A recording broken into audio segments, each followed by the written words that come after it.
Hey everybody, Jason Bermas here for the fourth hour of the Alex Jones Show. And the last time that I did this, about a couple weeks ago, we were talking Ray Kurzweil, transhumanism, and one of the large aspects that I left out about Kurzweil and transhumanism in general is the transgender link to both.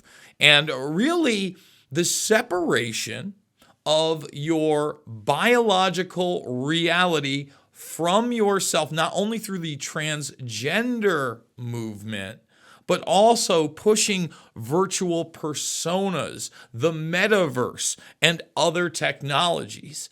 And Kurzweil was really one of the first to blend this. Now, last time I was on, I showed a clip of Martine Rothblatt, but we're going to get going right off the bat with Ray Kurzweil and his female virtual persona, Ramona. Who is Ramona? Well, this is a project that started a number of years ago. She's a female, she's my female alter ego, and we'll have virtual bodies in these virtual reality environments, particularly when it's through the nervous system. When we have nanobots in our brains that can shut down the signals coming from our real senses, replace them with the signals that your brain would be receiving if you were in the virtual environment, then it'll feel like you're in that virtual environment. So let's stop it right there. Okay, now Ramona is his female virtual persona. You're going to meet Ramona in a moment, but you notice how he's also talking about the level of virtual reality and transhumanism where you don't have a choice, where it's not just a product.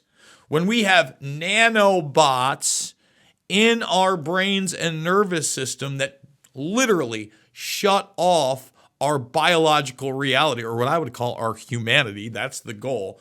And then what? Subvert that for some kind of virtual wonderverse where I identify as a woman? Thanks, Ray. Your body doesn't have to be the same body that you have in real reality. A couple could become each other, for example. And so I wanted to demonstrate how you could do that. Well, in virtual reality, you can be who you want to be, and you can be where you want to be and with whom you want to be. In virtual reality, you can be someone else. You don't have to be the same boring person all the time. I mean, you all have these personalities inside you that don't quite fit with your bodies in real reality. So basically, most people just, kill them all off. Some people don't actually keep any of their personalities, which reminds me of some of my old boyfriends, but that's another story.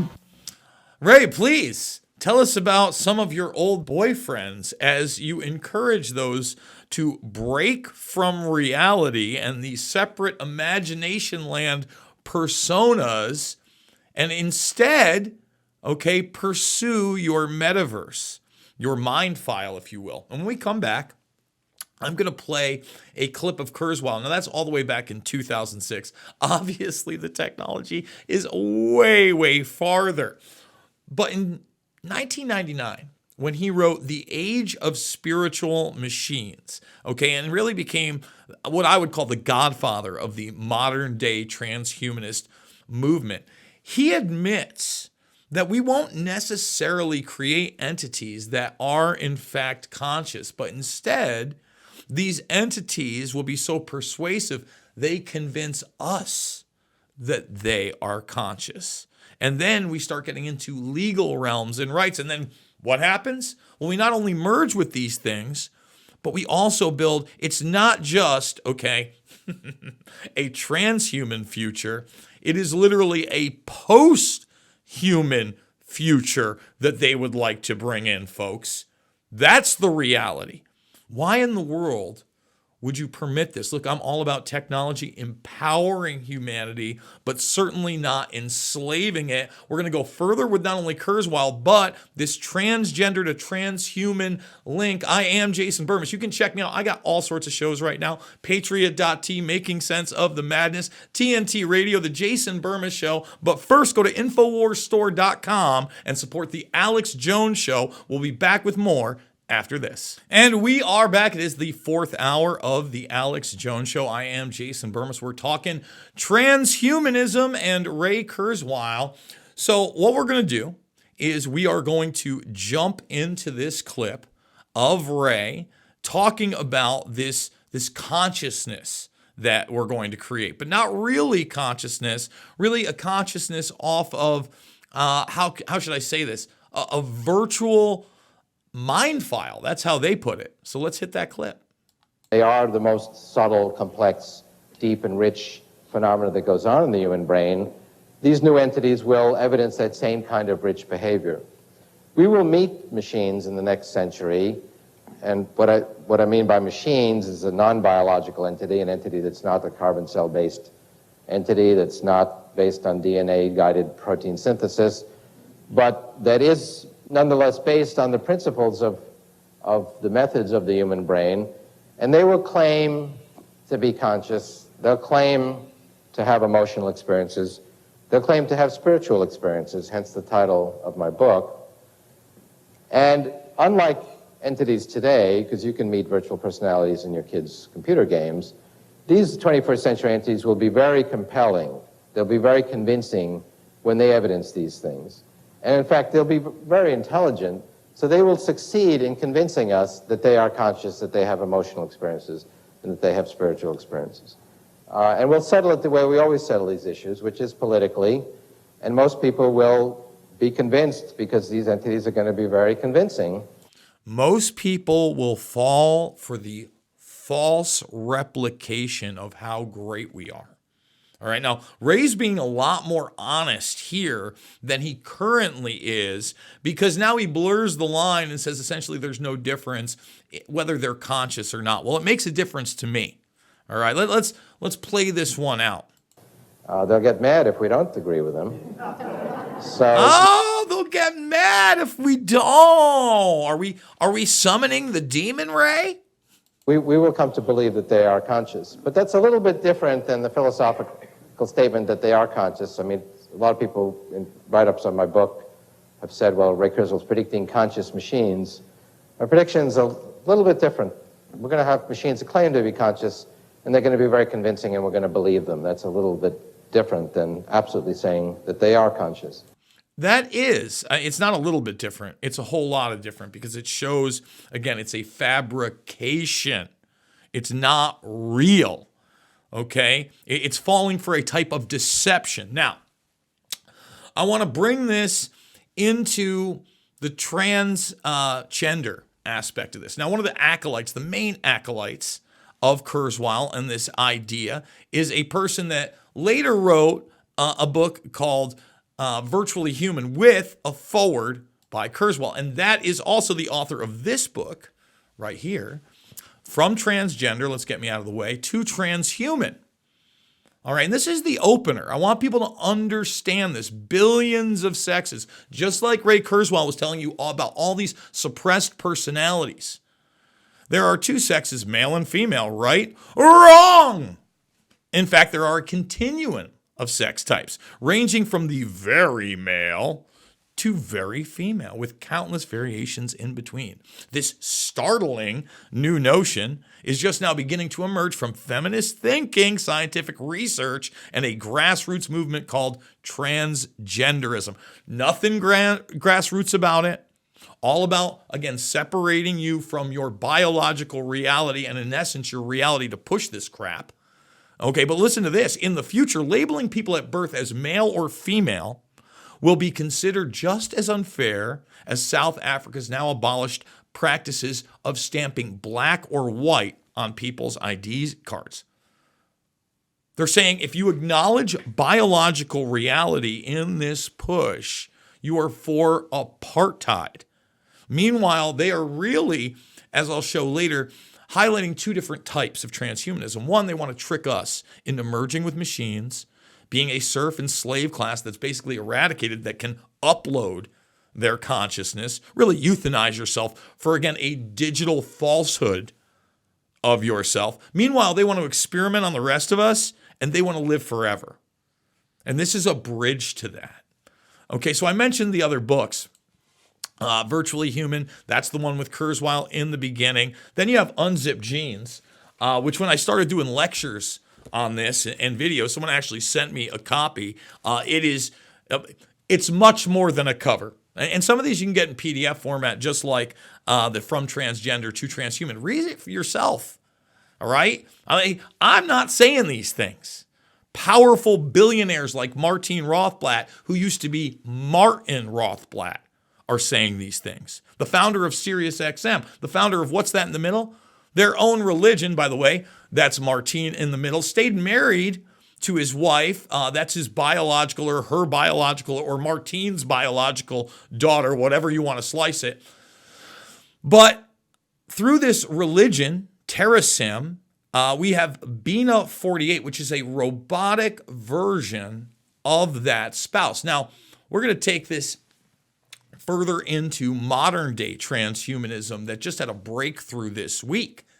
Another one of these companies that Martine Rothblatt has, and believe me, Rothblatt is very much funding the transgender movement, many of the gender bills, 1,000%, okay? But also has United Therapeutics, which is what? Xenotransplantation. I actually asked Vivek Ramaswamy about this question. He seemed not to know who Martine Rothblatt was when I was trying to make that association. I sure hope he looks into it, because let's take a look at this really quickly. That's a different one we're going to get to. Don't worry. But we've got the first. Where is it? Oh, come on. See, now I'm mad because I had this up here. Is this it right here? Nope, that's not it. You know what? Let's do it live. I thought I had it up there. Not only did they have FDA approval of that xenotransplantation, first pig kidney in human, and now we're going to start to get the real trials. Let's see. There it is right here, 8 days ago.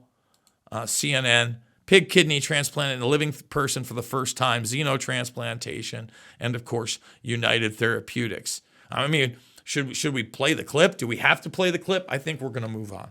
I think people get the gist of that one. Okay, but we got a lot more that is important to go over in this transgender to transhuman movement, okay?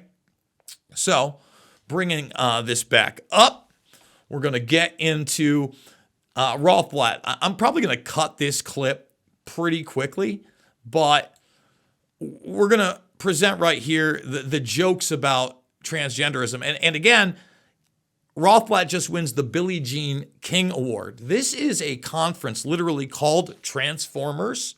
It involves NASA, and we're going to get to NASA in a bit, hopefully. This is only a 1-hour program, and I try to fit as much in as possible. Now, this is also about tech censorship. It's like a two-parter you can go watch on C-SPAN. It's the wildest thing ever. I believe it's Reddit and Twitch. They start talking about narratives and misinformation, disinformation. This is all in 2016.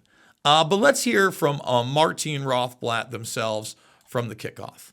Is also the recipient of this year's Billie Jean King Leadership Initiative Award, which is devoted to LBGT issues, and puts her in an interesting issue because she has a company, or part of the company is based in North Carolina, which, as you know right now, she might get arrested for going to the bathroom if the governor had anything to do about it. Ladies and gentlemen, Martine Rothblatt. Martine, one of the basic concepts that you're interested in, it's not just improving life, but it's actually immortality, that we're all going to live forever. And Martine, I might mention, has founded a religion, as one does, known as Terrasim. It's based on transhumanism. And you have the idea that we're not just going to live a long time, but we're all going to live forever. Tell us your concept of immortality and how that actually would work. Thanks, Neely. It's a great pleasure to be here. The idea is one that has been percolating up from lots of people in the information technology industry for a while. Perhaps Ray Kurzweil, who is a prolific inventor, is best known for the idea that as our abilities in the information processing industry, computer software, storage of more and more of our thoughts and our ideas outside of our body becomes easier, more automatic, less expensive, that ultimately we're going to have sort of digital doppelgangers of ourselves that are stored in the cloud and are able to present themselves to any manner of devices. And that as thousands and thousands of software coders and hackers and people in the maker movement work to make the software that runs these digital doppelgangers ever more lifelike, ever more human-like, there'll come sort of a tipping point when people begin to claim that these digital doppelgangers have achieved what we call consciousness, an ability to have a sense of themselves, hopes, fears, and feelings.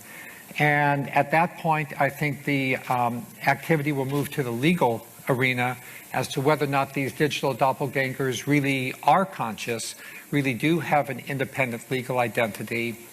And kind of the trend of progressive thinking is once there's a scientific consensus, and in this case it would be the science of psychology, that being the science of the mind, that these digital doppelgangers are in fact cyber-conscious, then they'll begin to acquire the sorts of rights and protections that we assign to even our pets. It'll go farther than that. And think about it. Scientific consensus. We're all trusting the science nowadays, especially in the psychological realms. Okay? So now I want to show you somebody else who presents at this conference who's already gone through some of this transhumanist surgery. He's this weird, like, kooky art guy. And he openly talks about the connection of how the transgenderism and its surgeries were very underground back in the day, but now they're mainstream. Well, he's trans species.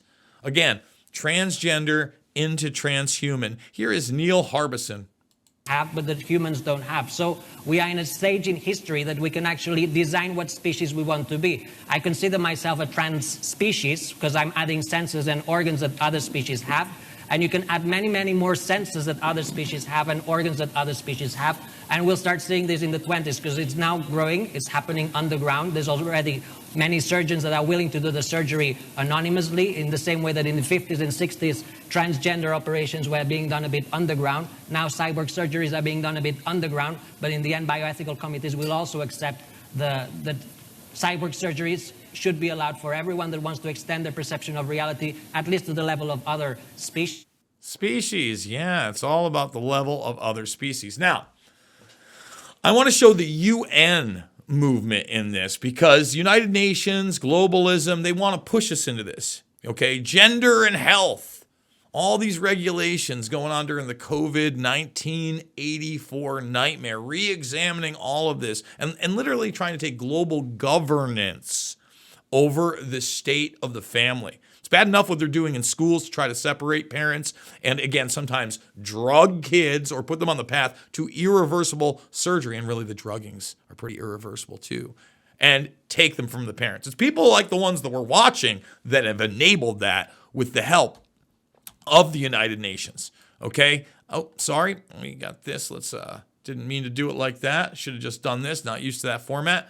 Again, the UN has full things. It's LGBTQILMNOPO. It never ends.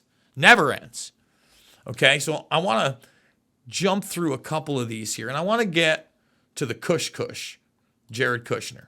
Now, look, I watched the UFC. I saw Kushner on the cage with the Donnie T the other day. I want to believe he's not totally evil. But at the same time, transhumanism really is two different things. Okay? And on one end, like I said, they want to enslave most of humanity with it, and at the same time get us to euthanize ourselves for these digital doppelgangers that will be conscious, right? Really a replica, an inversion of what we really are. Strip us of our humanity, make us into an algorithm. But then a lot of these people would like to biologically live forever. And here's Kushner talking about that possibility. Not only that possibility, but he believes it will be in his generation or my generation, if you will. Friend. And then finally, I think that from the last year. The one thing I've tried to put a priority on since I left the White House was getting some exercise in. I think that there's a good probability that my generation is, hopefully with the advances in science, either the first generation to live forever or the last generation that's going to die. And so we need to keep ourselves in pretty good shape, friend. And so again, this is a prevailing trend amongst, you can call them the elite. I like to call them the predator class in Silicon Valley. I just interviewed the authors of Gigatrends, and we had a large discussion about this. Now, when I talk about globalism, World Economic Forum, the UN, they're also defining and building the metaverse. Again, this is all about you handing over your humanity to them in all respects, all regards. And just like when you really lean into this transgenderism, you go against your biological reality and you pursue something very different. That's what the metaverse is. And it wants governance over you. It wants to create economic and societal values over you. All right, these are the next steps of all these social credit scores and 15-minute cities. But all of this is rapidly moving forward together, okay? Together. So I often go to this document, and we're actually going to shift gears a little bit after this from not just transhumanism, but what's going on in big tech surveillance and on that road, and really through traditional means of warfare that are becoming more and more tech-based. This is for Future Strategic Issues and Future Warfare circa 2025 by Dennis Bushnell, the chief scientist of NASA. He was that up until this past summer when he resigned. The day he resigned, or left, retired, etc., he actually did a podcast. I would encourage people to listen to that. This document is actually pre-9/11. And as you can see, National Reconnaissance Office, DARPA, CIA, National Research Council, Air Force, Office of Naval Intelligence, FBI. This is a presentation with no pixie dust. In other words, all this is existing. And what does it do? It lays out the next 25 years. We're almost, guys, we're about 8 months from just about everything in this being kind of an acknowledged reality at some level, right? Remember when you talked about directed evolution? Let me get out of the way. Via that Veritas video? Yeah, they've been talking about directed evolution, cross-species molecular breeding, okay, for a long time. Genomic design and repair of humans. And again, you look at when they predicted the bio-nano era for humanity, it was in 2020. And for the first time in 2020, billions of people were injected with hate and lies, aka the bio-nanotech, much of which was printed up by the CureVac Tesla Muskernuts partnership, by the way. And they got that right. Now, they don't know how long until we get to this virtual world I'm talking about, where a bunch of us literally euthanize ourselves on the way here. But brain chips is a huge part of that. And again, if you think Elon's the first at brain chips, here's Bushnell himself in 2018 admitting they have already put 200,000 brain chips in human beings. Humans are now becoming cyborgs. We have cochlear implants to hear, artificial retinas to see, artificial hearts to live, artificial limbs to move, artificial organs to functions, and brain chips.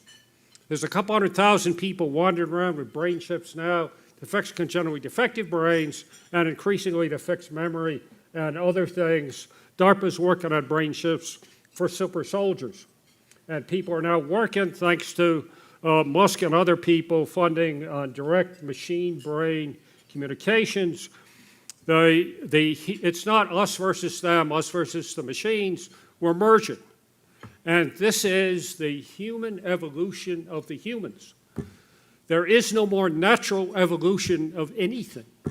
People are convinced that the human evolution of everything is 10 million times faster than any natural evolution. And so this is just part of the human evolution of it all. Now think about that. Think about how arrogant that is. He's saying that regular biological, natural, in other words, nature, okay, that's over. We've taken charge. And did you get the memo? Did you take charge, or is it some black program? And believe me, later on we're going to get into some of those black programs and its admission that he is actually part of them.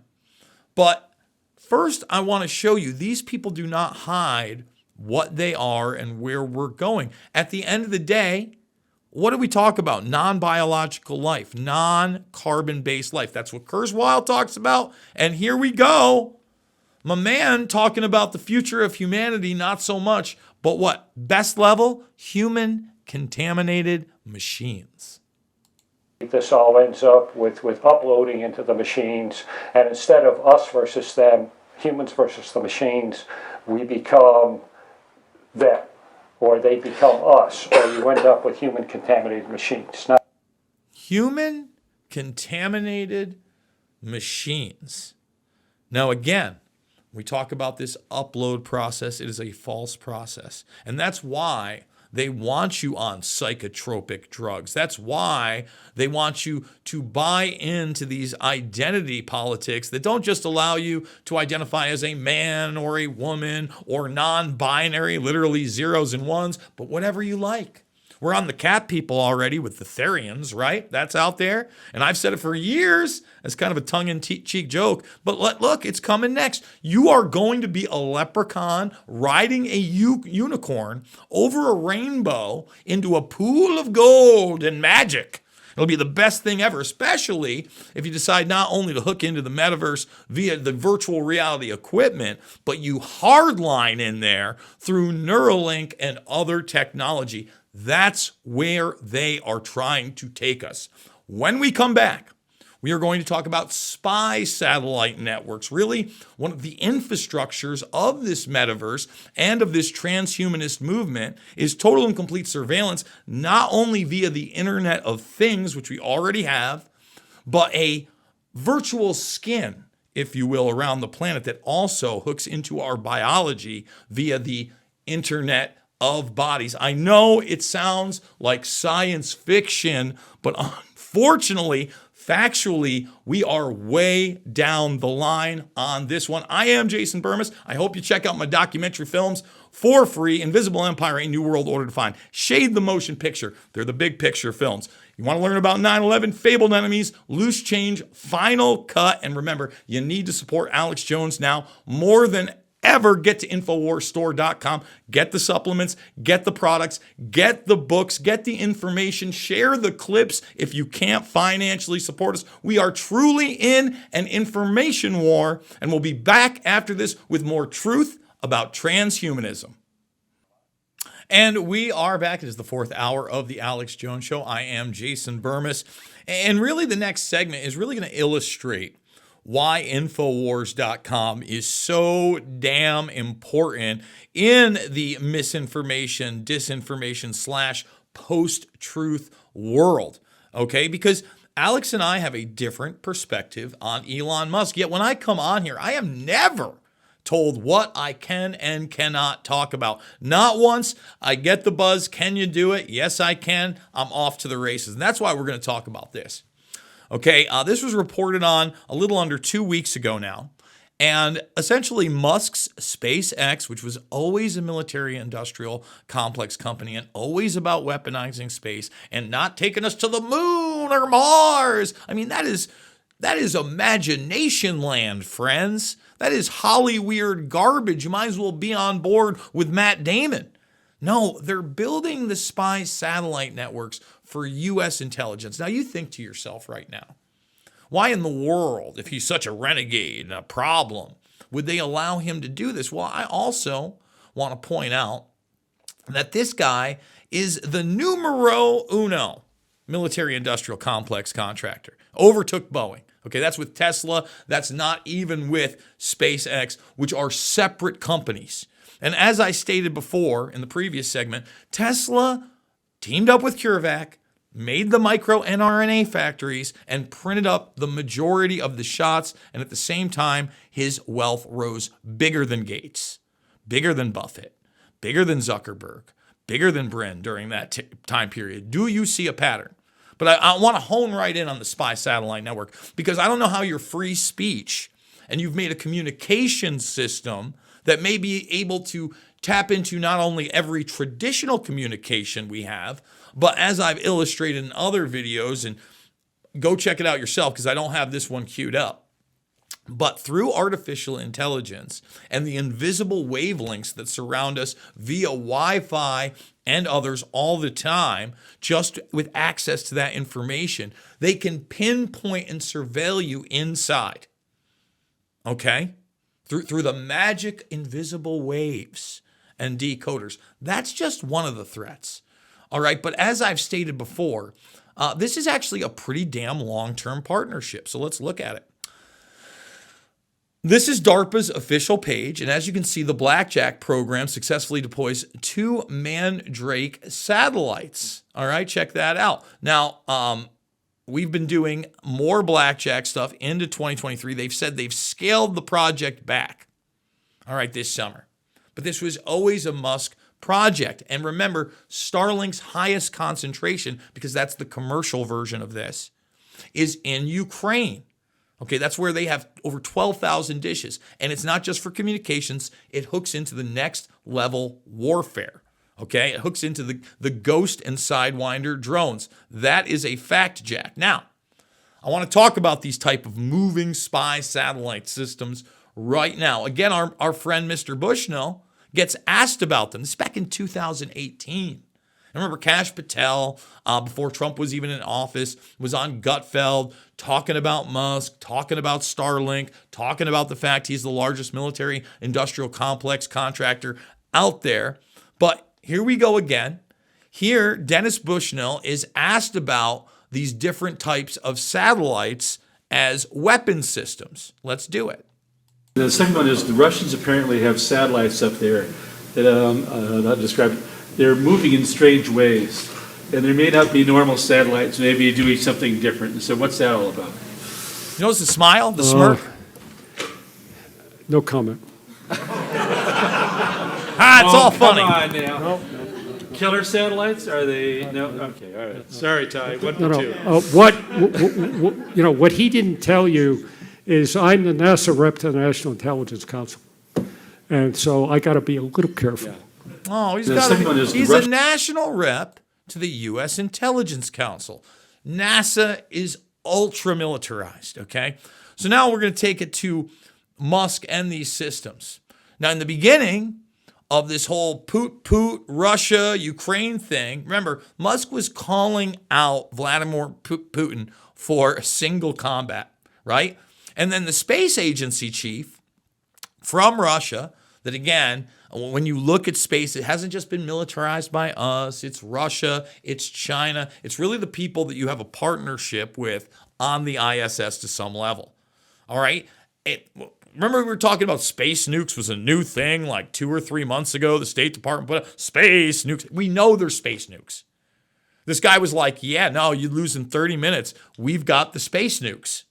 And this is the back and forth that he's having with these people there. But at the same time, what? Yes, Ukraine changed the game with Starlink.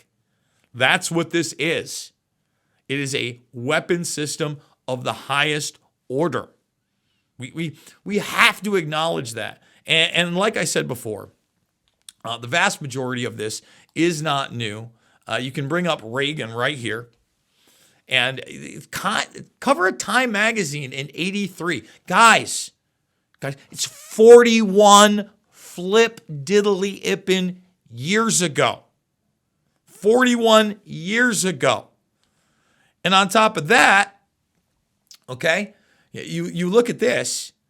SpaceX signs deal to rocket military cargo around the world. So again, SpaceX isn't just delivering those systems. They're delivering actual military cargo on top of the Starlink, of the satellite systems.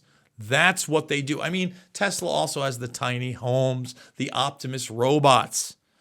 And when you get down to it, basically these people are about code words and your standard of living plummeting, all right? And Bushnell's going to tell you right now in this clip, we're going to bring that one up next, about these code words that they use. And I mean, they're pretty unapologetic about it. They're telling you that sustainability, which is the new mantra, is about you as a human being, your standard of living plummeting, really on the way to population control that nobody signed off on, okay, and a Malthusian view of the world. But again, don't take my word for it. Let's go to the chief scientist in NASA all the way back in 2011, predicting the sustainability craze. Plus the ongoing biorevolutions, genomics and synthetic biology that proffers the very real possibility of designer life forms, including humanoids, capable of thriving in whatever mess we make of the planet. In terms of employment, just as an example, we are in a jobless economic recovery. There's about 7 million jobs missing. Some of them were globalized and offshore, about a third. The rest of them are gone. The code word is productivity improvement, which is a code word for ever better automation and robotization. So I got my code words wrong. There's another segment with sustainability, but you notice productivity improvement. What is it telling you? It's telling you what? Automation and robotization.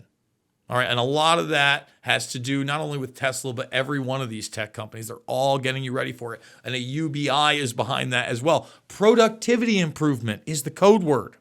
The machines are taking the jobs, and the humans increasingly can't compete. We're also becoming cyborgs, okay? We have cochlear implants, artificial retinas, artificial hearts, direct brain to prosthetic limb communication, brain chips. We put brain chips into about 10,000 people. It affects congenitally defective brains. DARPA's working on brain chips or super soldiers. 15, 20 years out, if you don't have the latest chip in, you can't compete, particularly with the machines. So right there, this is the 2010, 10,000 jumps to 200,000 from, that 7-year period. I mean, and everybody thinks it's funny, but it's the real deal. Let them finish. Okay. So we are merging with the machines. We are merging with the machines. Again, I want to stay human. Final segment of the Alex Jones Show coming up. I am Jason Bermas. Check out the documentary films. Check me out over at patriot.tv and tntradio.live. And please go to InfoWarsStore.com right now. Get the supplements. Get the books. Support Alex Jones. Support independent media. Support free speech. Because, folks, if we don't do it now, it's not going to be here around the corner. And InfoWars has truly been at the tip of the spear. Back after this. Final segment of the Alex Jones Show. I am Jason Bermas. In this 4th hour, we've covered a lot. We've covered from transhumanism into transgenderism, and we've also related that to this Malthusian sustainability idea. Now, I did find the proper clip around. Remember, there's a lot of code words out there. But here it is. This is Dennis Bushnell. Again, remember at the beginning of the last clip, he talked about genetically modifying our species to adapt to whatever we make on the planet. However, in this one, he tells you about sustainability and it being a code word for population control. Okay, you understand? Population control, we don't decide on, we don't vote in, we don't necessarily know how is implemented. So let's hit the clip. The code word is sustainability. The crashing of the ecosystem is due to population growth and the way we're now living, our standard of living. The estimates vary between 30 and 50% of a planet that we're currently short to sustain the standard of living and the current population, much less the population growth. As the Asians and their billions come up as they are at 9 to 11% growth rate to Western standards of living, we're going to be short 3 more planets, and they're not readily available. This will result in peak everything. This will result in standards of living plunging. So this is Malthus 101. These innate ecosystem restrictions and shortfalls will necessarily shift world econometrics from a growth mantra to one of sustainability, with possible population control instigated along the way that changes everything. Possible population control instigated along the way that changes everything. And the people are laughing and guffawing. He's telling you, in 2011, your standard of living is going to plummet as China and their billions come up, which they have, and they may instigate population control along the way that changes everything. Wait, fertility rates at an all-time global low? No. These are good people. They love us. So I want to move into more of this, again, as he talks about a move towards human-contaminated machines. Talk about anti-human all the way. Sorry, I am team humanity. I do believe in us as a species. I'd like this technology to empower us, not enslave us. All right? Or engulf us so much that people really believe they should euthanize themselves for their digital twin or their cyber consciousness. However, along that way, they got to take us places. Now, these are 4 slides that I created from a World Economic Forum presentation. I think it's 2019, 2018. We're going to play the intro of that in a moment. All right, but I want people to take a really good look here. They talk about that collective swarm intelligence, and that's why they want to hardline this. Now, at the same time, the deep brain stimulation that they're talking about is through devices. See that device that is drawn around the neck to harness waves? Then underneath me, let me get out of the way here. This is technology that's been used for a very long time, and not just militarily, but the military applications that we know about of somebody, say, wearing one of those headsets, okay?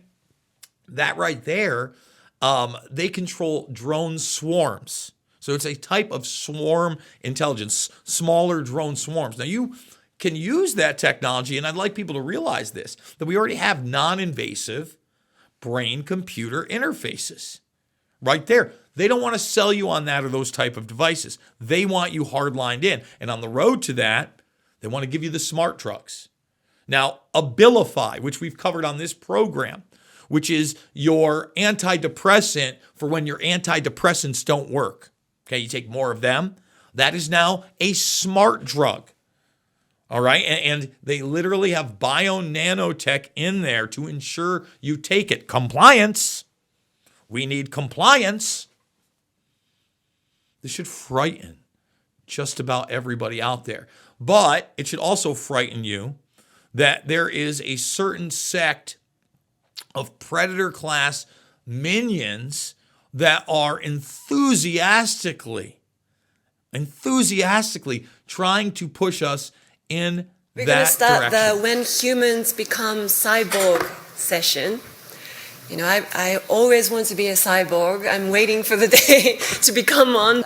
Can't wait for the day that she becomes a cyborg. Now here's some of that collective swarm intelligence I was telling you about. Be able to say much about this today, but this is a project that I'm really excited about. It's a partnership that we're developing with Airbus to think about collective swarm intelligence.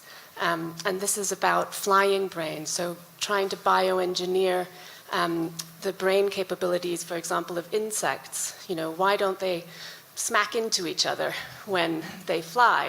How do they know which direction to take? And the interesting ethical, so I'm an ethicist, I should say, and long ago trained in neuroscience, but one of the interesting things about this technology is that it's an emergent intelligence. So it arguably is a fully autonomous intelligence system.